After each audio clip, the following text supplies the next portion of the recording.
Noong nakaraang Mother's Day nga, tinanong ako ni Daddy C kung anong gusto kong regalo. At dahil nga tinanong ako ni Daddy C, hindi na nga ako nagpatumpik-tumpik pa. Ang sabi ko nga ay gusto kong mag-grocery. Ang ni-request na nga lang sa akin ni Daddy C kung po pwede gawin namin yung grocery namin ng weekdays para wala masyadong tao. Since lagi ngang panggabi si Daddy C at may pasok siya ng weekdays, inintay na nga lang muna namin magising si Daddy C bago kami mag-grocery. Yes, inintay namin si Daddy C dahil siya ang magbabayad ng lahat ng ito.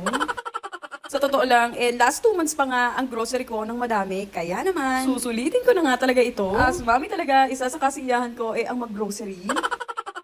Sinusubukan ko ang videoan si Daddy C kung ano yung mga reaction niya. Kaya lang, nag-request nga si Daddy C na wag ko na daw siyang ipakita dahil nga bagong gising lang siya at hindi pa siya naliligo. Sa pagkakataong ito nga, kinuha ko na nga ng toothpaste itong si Liam dahil nga hinahanapan ko siya ng mga magugustuhan niyang toothpaste. May toothpaste naman siya sa bahay, kaya lang hindi niya type yung lasa. At kinuhanan ko na nga rin ng extra toothbrush si Liam. At sa mga puntong ito nga, nandito na nga kami sa mga sabon. Marami-rami pa nga kaming stock ng bath bar soap sa bahay, kaya naman eto na lang body wash ang kinuha ko. Mas prepared ko talagang bilhin itong mga body wash kesa sa mga bath bar soap. Isa pa nga sa mga dahilan dahil si Daddy C po ay mas prepared gamitin ang body wash kesa sa bath bar soap. Syempre naman kung may Daddy C meron din naman Liam. Marami pang ang stock niyan si Liam, kaya naman refill na lang ang kinuha ko at naisipan ko nga mag-try ng bagong body wash kay Liam. At sakto nga nadaanan namin itong bottled milk at nag-request nga si Liam na bilan ko daw siya ng bago. At nung nadaanan na nga namin itong Kinder Egg, pinakuha nga ni Daddy C si Liam ng maraming Kinder Egg para stock niya sa ref. Sakto nga wala na kaming spread sa bahay, kaya naman tinanong ko si Daddy C kung ano ang gusto niyang bilhin ko. Dahil nga panggabi lagi si Daddy C malimit talaga ay nagmi-midnight snack si Daddy C ng bread. Hindi nga lang si Daddy C, syempre pati rin naman si Liam. Iba't ibang spread na nga lang ang kinuha ko dahil matagal naman ang expiration nito. Habang ako kumukuha ako ng stock namin sa bahay, etong si Daddy C may sariling cart naman at kumukuha din siya na kung anong magustuhan niya. Nung nandito na nga ako sa diaper, kumuha na nga rin ako ng Makuku Triple XL. Naging ambassador nga si Liam nito at quality rin naman ang kanilang diaper. Pero sa mga mommies na naghahanap ng mas malaking diaper para sa inyong baby, po pwede niyo pong gamitin ang Happy Triple XL. Bumibili nga rin ako ng Happy Triple XL kahit hindi ambassador si Liam nito dahil sa totoo lang kapag lumalaki ang timbang ni Liam, iyon po ang idinadiaper ko kay Liam. So far naman ay hindi nirarasya si Liam sa Happy Triple XL diaper. Oh, Happy, baka naman. Nadaanan ko na nga rin itong panglinis ng CR, kaya naman kumuha na nga rin ako. Kaya lang, nung nakita ko nga itong merong 50% off, eto na nga lang ang kinuha ko. Kung mapapansin nyo, ang mga kinukuha ko nga, kung hindi yung may 50% off, yung may libre naman. Habang namimili nga kami, natatawa na nga lang ako kay Daddy C. Talagang si Daddy C, ang role lang talaga dito, tagabayad lang talaga. Nagmamasid-masid nga lang talaga siya at tulak-tulak ng cart or kapag kami nagustuhan siya, ilalagay niya. Ang sabi niya nga, hayaan ko nga lang daw siya dahil inaantok-antok pa daw talaga siya. Nakita nga namin ito ni Daddy C itong mga chips at may libre pa lang C2, kaya naman kumuha kami ng kumuha. Sabi sa inyo, gusto talaga namin yung may mga free. Nakahiligan na nga rin din ni Liam ang fresh milk, kaya naman kinuha ko na nga lang din siya. May stock pa nga nito sa bahay, kaya naman dalawa na nga lang muna ang kinuha. At dahil nga mahilig mag midnight snacks itong si Liam, kinuha ko na nga rin siya ng iba't ibang klase ng Coco Crunch. Sa pamimili ko nga itong si Liam, iba pala ang iniisip at pinoproblema. Bibigyan ako ulam. Ulam gusto mo? O, diba? Talaga namang kakaiba itong si Liam. Food is life talaga. Nakakita na naman nga ako ng may free, kaya naman kumuha na naman ako. At nandito na nga ako sa mga canned goods, kumuha na nga rin ako. Yan nga yung mga pangsalba namin na ulam kung sakaling sobrang busy talaga kami ni Daddy C at hindi na nga kami nakakapagluto. Hinahanap nga ni Daddy C yung spam dito, kaya lang hindi niya makita. Kaya naman nung nakakita ko nang makakales kami at makakasave kami dito sa lunch and meat, kumuha na nga agad ako. Nadaanan din nga namin ni Daddy C itong Surf Fabric Conditioner na kung saan naging ambassador din naman kami ni Daddy C. O diba, ang bongga? Surf, baka naman ulit.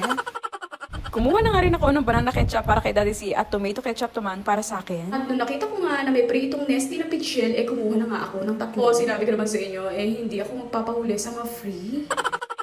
At sinunod ko na nga kuhanin itong mga pansit canton at Lucky Me. Sakto nga at may kinuha si Ate Denise sa school niya, kaya naman bumisita na nga rin siya sa amin. Kaya naman ang sabi ko sa kanya, sumama na nga lang din muna siya sa amin. At pagkatapos nga, pinapili ko na nga si Liam ng mga juice na gusto niya na po pwede niyang stock sa ref. Sabi nga ni Daddy C, damihan na ni Liam ang kuha, kaya lang itong si Liam, iisa pa lang ang nakukuha, pagod na daw agad siya. Bumili na nga rin ako ng isang case nitong Pocari dahil wala lang for the vlog. Charot lang, syempre, bumibili nga talaga ako niyang Pocari kada mag-grocery ako dahil nga ginagamit namin yan or iniinom niya ni Daddy si Liam at ako kapag ka talaga masama ang pakiramdam namin, may sakit kami, or feel namin ay dehydrated kami. At napadaan na nga rin kami dito sa paborito ni Liam na cookies at Skyflakes. Nako, opo, talagang mahilig talaga itong si Liam sa Skyflakes at saka sa cookies. Sa cookies naman ay pareha sila ni Daddy C na fan ng cookies na yan. Tawanan nga kami ng tawanan nito ni Ate Denise dahil paano ba naman itong si Daddy C? Sabi ba naman magastos pala daw kapag ka Mother's Day. Pero nagbibiro lang talaga yan si Daddy C. Happy naman talaga yan kapag ka nag-grocery talaga kami dahil alam niya naman na sa bahay din naman talaga mapupunta iyon at para rin naman sa amin iyon. Alam din naman talaga ni Daddy C na hindi naman ako magastos at hindi rin naman ako materialistic. Pero hanggat maaari pagdating sa pagkain at kung meron naman pambili, gusto ko sana mabili namin iyon. Dahil sa totoo lang, lagi ko nga naaalala yung sinabi ng tatay ko sa aming magkakapatid na tipirin mo na nga ang dapat mong tipirin para sa sarili mo pero wag na wag kang magtitipid sa pagkain at wag na wag kang magdadamot pagdating sa pagkain. Balik nga tayo dito sa pamimili. Sa pagkakataong ito nga, nandito na nga kami sa frozen foods. May hilig talaga ako mag-stocks ng mga frozen foods dahil nga mabilis itong mga to lutuin. Katulad nga namin ni Daddy C na sobrang busy, kaya naman minsan ay hindi na nga rin talaga kami nakakapagluto. So, ang kailangan namin ay yung mga mabilisang lutuin. Kinuha ko na nga si Liam ng nuggets at drumsticks dahil minsan ayun talaga ang nire-request niyang iulam niya. At sa mga puntong ito nga, nandito na nga ako sa meat section. Bumili na nga lang ako ng liempo, 2 buong manok na pang turbo at saka pang pritong chicken. At sinama ko na nga rin itong marinated fried chicken na Magnolia. Bumili na nga rin ako ng bacon na pang midnight snacks ni Daddy C at saka pang breakfast nila. Pure Foods nga talaga ang binibili kong bacon, kaya lang sabi ni Daddy C gusto niya daw itry itong bacon ng Pampangas Best. Habang nga namimili ako, eto naman si Liam hindi na ako dito. Ang sabi niya nga ibili daw namin siya ng toys, kaya lang nung pumunta nga kami dito wala naman talagang toys na makikita. After nga niyan nadaanan nga ulit namin itong frozen foods at nakalimutan ko nga dagdagan yung hotdog, kaya naman kumuha na ulit ako ng 2 kilo pa. Magbabayad na nga dapat kami, kaya lang nadaanan nga ni Daddy C itong hinahanap niyang spam. Ang sabi ko nga kay Daddy C wag na nga siyang bumili ng spam dahil nakabili na naman ako ng 3 sets ng luncheon meat. Pero sa pagtigil nga namin dito may na-hypnotize nga dito at yun na nga yun si Liam. O, diba? At nag-iisip-isip pa nga kung anong bibilhin niya. Ang sinasabi nga ni Daddy C dyan kay Liam, Mother's Day, hindi Baby's Day. At dahil nga marupok itong si Daddy C, wala naman siyang nagawa. Kumuha na nga kami nitong Ferrero na malaki at pagkatapos nga ay pinakuha ko nga si Kuya ng M&M na paborito ni Liam, itong color yellow. At dahil sinabi ko nga kay Daddy C na wala na kaming stocks talaga na chocolate sa bahay, pinakuha na nga rin kami ni Daddy C ng Cadbury. Hindi lang isa, hindi lang 2, hindi lang 3, pero 4 nga ang pinakuha ni Daddy C. O diba, napakasweet. At sinamahan pa nga nitong 2 sneakers. Ang sabi nga ni Liam, kulang daw yung perero niya, kaya naman hindi pa tumigil itong si Liam hanggat hindi pa ulit nakakakuha ng isa pang malaking perero. Huwag kayong mag-alala, hindi naman kakainin lahat ni Liam yan dahil nandito naman ako. Iniintay nga ni Liam na ibigay sa kanya yung mga chocolates, kaya lang ibibigay nga yun sa counter kapag ka magbabayad na nga kami. Pumila na nga agad kami dito sa counter at ang sabi ko nga kay Daddy C, umupo na lang muna siya, basta ibigay niya sa akin ang ATM niya pang bayad dito. Sabi niya nga, mag-withdraw na lang daw muna siya. Ang sabi ko naman, wag siya mag-alala, ibigay niya na lang sa akin ang ATM niya at ipapadebit ko na nga lang sa ATM niya yung bayad. Tawa nga ng tawa sa akin si Daddy C. Ang sabi ni Daddy C, akala mo naman daw, tatakasan niya ako.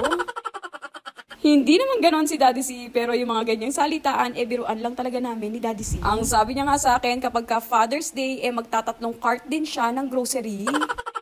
Ang sabi ko sa kanya, pwede naman, basta siya pa rin ang magbabayad.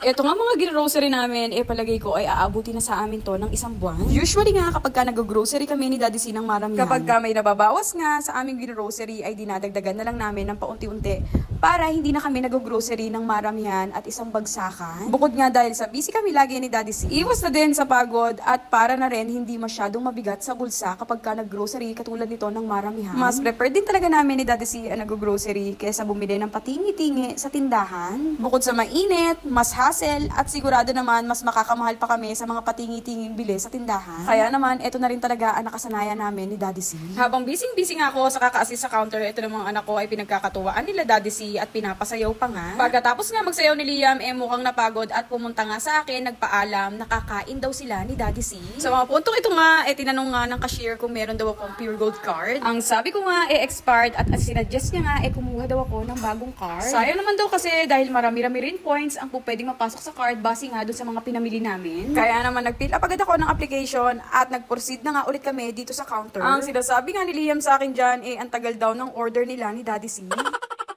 Sa sobrang busy ko nga dito, ito naman mag-ama ko, sobrang busy din, kinakalaro. At dahil nga matagal-tagal na nga rin ako sa counter, hinayaan ko na nga lang sila para naman malibang itong si Liam. At pagkatapos nga i-punch ang aming mga pinamili, dinala na nga agad ako ni cashier dito sa customer service para nga iswipe itong ATM ni Daddy C. Pagka-swipe nga ng ATM ni Daddy C, ang sabi ko nga kay Daddy C, pwede na siyang umuwi.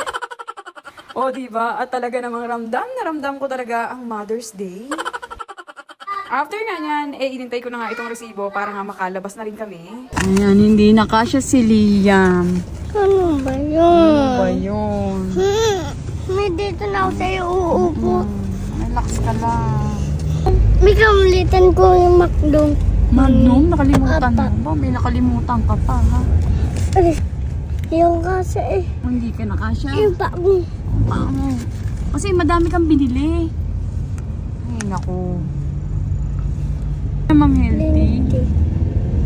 Madami naman palang healthy. Plenty. Plenty, hindi healthy. Di ba may healthy kang kinuha? Di ba? Cereal and milk. Naihabol ko pa nga itong tornado map, kaya naman ito si Daddy C ay napapailing at tawa na nga lang ng tawa sa akin dahil sulit na sulit ko daw talaga ang Mother's Day. So yun lang guys, thank you for watching. Ingat kayo palagi. Love, Don Liam and family. Bye!